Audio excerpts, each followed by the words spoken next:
బ్రహ్మచర్యం జపోర్మౌనం నిరాహారత్యమేవ చ ఇత్తేత తపసో రూపం సుఘోరం సుదురాచరం.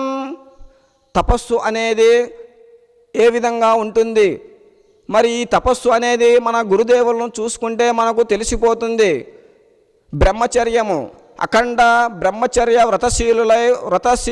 వ్రతశీలులై ఉన్నారు మన గురుదేవులు.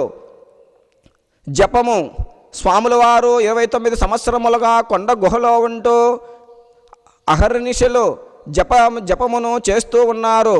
ఇంకా స్వాముల వారు కొండ గుహలోనే ఉంటూ మౌన స్వరూపులై భాషిస్తూ ఉన్నారు. కొండ గుహలోనే మౌన స్వరూపులై మనకు దర్శనం ఇస్తూ ఉన్నారు. స్వాముల వారు అనాహారిగా లేకోకుండా, అధికాహారము లేకోకుండా మితాహారులై ఉంటూ ఉన్నారు.